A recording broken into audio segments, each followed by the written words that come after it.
नमस्कार, मैं हूं रत्ना और आप देख रहे हैं सी न्यूज़ भारत। आए रुक करते इस खबर की और खबर रेवाड़ी से है, जहां वार्ड नंबर 14 में निर्दलीय उम्मीदवार चंदन यादव के विजय जुलूस के दौरान हुए बवाल को लेकर बड़ा विवाद खड़ा हो गया है। इस मामले में भाजपा उम्मीदवार सोमदत्त की पत्नी ने मीडिया के सामने आकर पूर्व नगर पार्षद दिलीप माटा पर गंभीर आरोप लगाए हैं।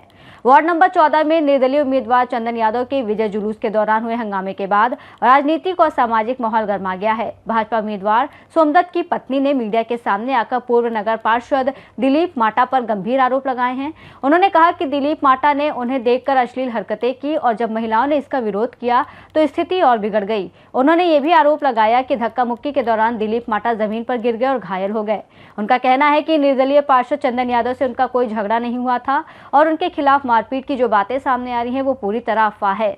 महिला ने यह भी दावा किया कि ये पहली बार नहीं है, इससे पहले भी दिलीप माटा पर इस तरह की हरकतों के आरोप लग चुके हैं। साथ ही उन्होंने बताया कि मामले की शिकायत पुलिस को दी गई है। आरोप है कि विजय जुलूस के दौरान घर के सामने डीजे बजाया जा रहा था और इसी दौरान कथित रूप से विवाद की स्थिति बनी। नहीं, आप भी यहाँ मौजूद थे, क्या पूरा बात? हाँ जी, मैं तो ना गेट पे खड़ी हुई थी तो आकर के उन्होंने गंदे गंदे इशारे किए हैं, बदतमीजियां की हैं। मेरे आगे कंचन खड़ी हुई थी, मैं पीछे थी गेट के पीछे। बहुत बदतमीजियों से उन्होंने हाथों से इशारे किए हैं और फिर उसके बाद में फिर कहाँ तक मतलब हम बर्दाश्त कर लेंगे। किन्होंने किया? माटा जी ने, दिलीप माटा जी ने की है, बदतमीजी हरकतें की हैं। गेट पे खड़े चंदन भाई साहब तो आगे निकल गए थे, माटा भाई साहब तो आगे गेट के आगे ही खड़े थे।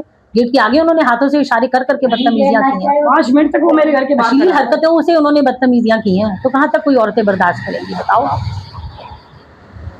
माला दिखा रहा है कि माला ले लो, मैंने माला पहन रखी है। ठीक है भाई, कोई नहीं, हमारे नसीब में जीत नहीं थी, नहीं मिली कोई बात नहीं। गुजर गुजर गुजर गंदे होते, गुजर कहाँ गंदे हैं? शुरू से गुजरों ने क्या किसी का कर्जा देना है? शुरू से लेके पूरे वार्ड में गुजर गंदे किस लिए गुजर गंदे? गुजर इंसान नहीं है जी, पूरे वार्ड में उन्हें फैला रखी है गुजर गुजर गुजर गुजर गुजर गुजर। बस यही सुनने में मिला है। मैं जब जब जहाँ वोट मांगने गई हूँ सबने ये बोला है गुजर। हर जगह दिलीप माटा आता है सामने, हर जगह दिलीप माटा। और फिर आज वो मेरे घर के बाहर छेड़ करने आया हमारे से। आज जिस तरीके से यहाँ वाकया हुआ था, क्या पूरा वाकया था? जी, मैं वार्ड नंबर 14 से सोमदत्त की मिसेज आपके चैनल के थ्रू सभी को ये बताना चाहती हूँ कि रिजल्ट आने के बाद ज़्यादा से ज़्यादा 1 घंटा बाद हम सब हमारे सभी जो मेरे हस्बैंड के साथ गए थे, उनके मित्र दोस्त सब आ गए थे हमारे ऑफिस पे। सभी बैठ के चाय नाश्ता कर रहे थे जी। ठीक है जी, ठीक है, हम हार गए थे, चलो कोई नहीं भाई, हार जीत होती रहती। उसके बाद भाई मुझे नहीं पता इन्हें अपना डीजे कहाँ बजाया कहाँ नहीं बजाया। मेरे घर के बाहर रोड बन रही है, वहाँ भी कंस्ट्रक्शन का काम चल रहा है, वो काम पूरा भी नहीं हुआ। फिर भी उनने अपना डीजे, चंदन यादव ने जो अपना डीजे लाया, ढोल और डीजे के साथ वो हमारे मोहल्ले में एंटर हुए, मेरे घर के सामने। वहाँ से डीजे चढ़ने की वो नहीं थी बिल्कुल भी व्यवस्था, फिर भी उनने डीजे चढ़ाया। चढ़ाने के बाद 15 मिनट तक उनने बाहर रोड पे वो डीजे बजाया।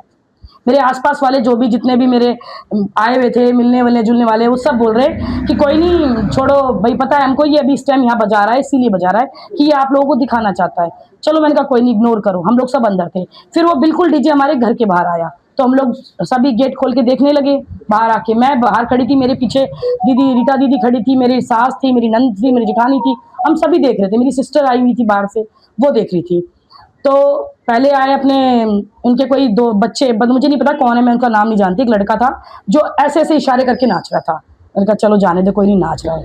उसके बाद चंदन का जो एक भतीजा है, उसने ऐसे ऐसे करके इशारे करके मेरे गेट के बाहर वो नाचा, उसको भी इग्नोर कर दिया जी। फिर आए चंदन यादव जी। चंदन यादव जी ने कुछ नहीं किया, वो हाथ जोड़ के निकले। ठीक है भाई, कोई दिक्कत नहीं, जाओ आराम से। उसके बाद आया दिलीप माटा। दिलीप माटा मेरे घर के बाहर आके, कौन है दिलीप माटा? दिलीप माटा तेजपुरा का जो क्या बोलेंगे अपन उसको, हाँ जी, पूर्व पार्षद। पूर्व पार्षद, एक मिनट बिल्कुल रुक। पूर्व पार्षद दिलीप माटा जी उनके साथ थे। उनने माला भी पहनी थी और सिर पे वो जो बोलते हैं पगड़ी वगड़ी वो भी पहनी थी। वो सभी से देख के इधर उधर उधर, जैसे उनने मुझे देखा खड़े हुए, उनने मेरी तरफ गलत इशारे करे, अश्लील हरकतें करी। मैंने फिर भी मैंने कोई नहीं, उनने मुझे अपनी माला दिखाई, ऐसे ऐसे करके मुझे माला, वो अपनी माला गले में से निकाल के पता नहीं मेरी तरफ फेंकते, जो भी करते ना। उससे पहले मैंने उनका विरोध करा बाहर निकल के कि भाई आप ऐसे मत करो। तब तक चंदन आर के कुल्फी वाले तक पहुंच चुका था, वो वहां तक पहुंच गया है। उसके बाद मैंने उनको बोला रहने दो बाबूजी, रहने दो, मत करो ऐसे, मत करो। तो जब ये सारी चीज हुई तो वो लोग सारे पीछे से आए, पीछे से आके उन्हें सारा पूरा मुझे घेर लिया। अकेली थी मैं उस टाइम, कोई नहीं था मेरे घर पे, कोई बच्चे नहीं थे। रीटा दीदी थी, मेरी सास थी, मेरी ननद थी, मेरी सिस्टर थी, कोई नहीं था यहाँ पे।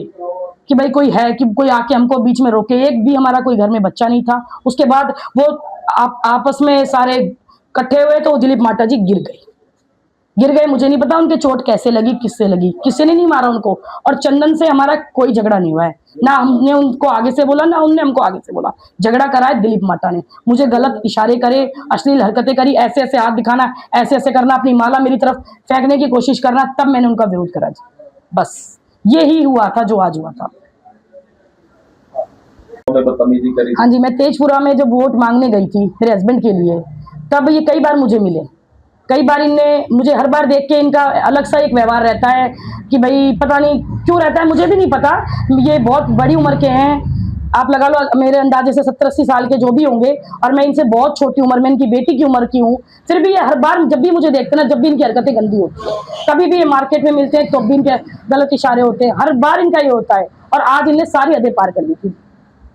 मैंने उस टाइम भी इग्नोर किया था, मैंने कहा चलो कोई नहीं, छोड़ो, इलेक्शन का टाइम है, छोड़ो, चलो इलेक्शन का टाइम है। पर हर बार करते हैं ये। इलेक्शन की डेट डिक्लेयर होने से पहले भी ये बहुत बार मुझे, कई बार मार्केट जाते हैं, कहीं भी जाते हैं, कहीं भी मिल जाते हैं। तेजपुरा में मेरा बहुत आना जाना है, मैं बहुत बार जाती हूँ, वहाँ बहुत से लोग हैं जिनसे मेरा मिलना जुलना है, और ये हमेशा तेजपुरा में मिलते हैं। ये कौन? दिलीप माटा। अब आपने पुलिस में कंप्लेंट भी दी?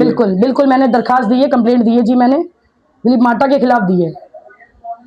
और चंदन, वो जो उनने मेरे साथ आके मुझे पीछे से घेरा है, चंदन का भतीजा, जिसमें मेरे हस्बैंड फैलाई जा रही है कि चंदन के साथ मारपीट हुई है, तो चंदन के साथ तो कोई नहीं जी, चंदन के साथ हमारी कोई मारपीट नहीं हुई है। चंदन यादव हमारे घर से कम 4 से 5 दुकान छोड़ के आगे जा चुका था, बहुत दूर। वो वहां से वापस भागा है। जब मैंने उनका विरोध करा कि बाबूजी ऐसे मत करो, रहने दो, आप जाओ शांति से, तब वो सारे ही वापस झपटे हैं, उनका भतीजा और वो सारे ही एकदम से आके झपटे हैं। उसी झपटा झपटी में गिरे थे वो माटा जी, उसी में गिरे थे, उसी में उनके चोट लगी, हमें नहीं पता क्या हुआ। और उसके बाद मैं तो अपनी दरखास्त देने चली गई थी, मुझे नहीं पता क्या हुआ था ये बात। रेवाड़ी से सीनू संवाददाता चैन सिंह की रिपोर्ट। फिलहाल पुलिस मामले की जांच में जुटी है और दोनों पक्षों के आरोपों के बीच स्थिति तनावपूर्ण बनी हुई है। इस रिपोर्ट में फिलहाल इतना ही। देश और दुनिया की तमाम बड़ी खबरों के लिए देखते रहिए सी न्यूज़ भारत।